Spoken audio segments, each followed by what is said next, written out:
Kingdom, a brief historical sketch of the German land, by Mary Platt Parmalee, expanded edition. Long before modern nations existed, the lands east of the Rhine River were home to fierce and independent tribes. Roman generals, including Julius Caesar, wrote about them with a mix of fear and admiration. These tribes, the Saxons, Franks, Bavarians, and others, had no kings or castles. They lived in dense forests, governed by councils of warriors, and valued freedom above all else. Their courage and tribal loyalty would one day form the foundation of a united German nation. After the Roman Empire collapsed in the West, chaos filled Europe. Amid this disorder, a new power rose among the Germanic peoples, the Franks, led by the great Charlemagne. Charlemagne, whose name means Charles the Great, built a mighty realm that stretched across what is now France and western Germany. In the year 800, the Pope in Rome placed a golden crown on his head and named him Emperor of the Romans, symbolizing the birth of the Holy Roman Empire, a union of Christian faith and Germanic strength. But after Charlemagne's death, his empire broke apart.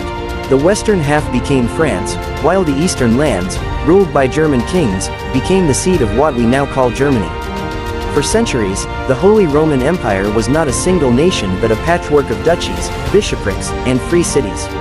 Each prince or bishop ruled his own small territory, and the emperor often had more honor than actual power. During the Middle Ages, Germany grew both brilliant and troubled. Trade expanded along the Rhine River, magnificent cathedrals rose in cities like Cologne and Mainz, and universities began to appear. Yet constant wars between local rulers and endless disputes between the emperor and the pope in Rome kept the land divided. Germany's great weakness was always the same: too many rulers and too little unity. Then, in the 1500s, came a storm that would change Europe forever: the Reformation. A monk named Martin Luther, born in Eilben, challenged the corruption of the church. In 1517, he nailed his 95 Theses to the door of the church in Wittenberg, sparking a revolution of faith. Luther's message, that faith, not wealth, brought salvation, inspired millions. But it also divided the continent: Catholics against Protestants, emperors against princes, and brothers against brothers. The resulting 30 Years' War, 1618-1648, devastated Germany. Cities burned, fields were empty, and millions died. When peace was finally signed at Westphalia, the Holy Roman Empire was broken into more than 300 small, independent states. Yet amid the ruins, the dream of a united German nation began to grow stronger. Out of this broken land rose a disciplined and determined power, Prussia. Under the Hohenzollern dynasty, especially Frederick the Great, 1712-1786, Prussia became famous for its strong army and efficient government. Frederick's victories against Austria and France earned respect across Europe, and his rule planted the first seeds of German unity. In the early 1800s, a new force shook Europe: Napoleon Bonaparte. His armies conquered much of the continent, sweeping through German lands and dissolving the old Holy Roman Empire in 1806. But Napoleon's victories also awakened a new sense of pride among Germans. When he was finally defeated in 1813 at Leipzig, often called the Battle of Nations, a new spirit of nationalism took root. Still, Germany remained divided into 39 small states under the German Confederation. Austria held the most power, but Prussia, under the leadership of Otto von Bismarck, was rising fast. In 1862, Bismarck became Prime Minister of Prussia and announced that German unity would not be achieved by speeches or votes, but by blood and iron. He proved his words true.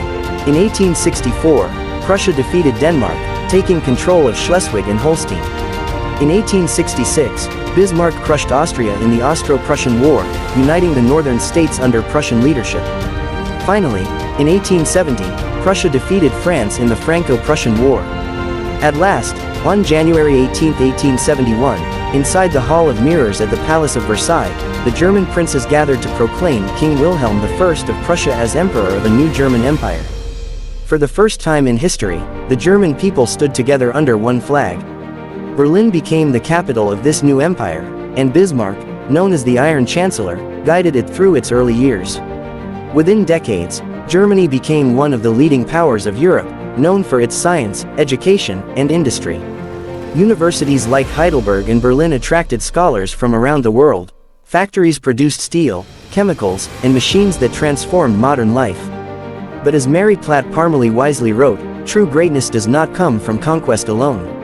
It is built upon faith, courage, and endurance, the virtues that had carried the German people through centuries of struggle.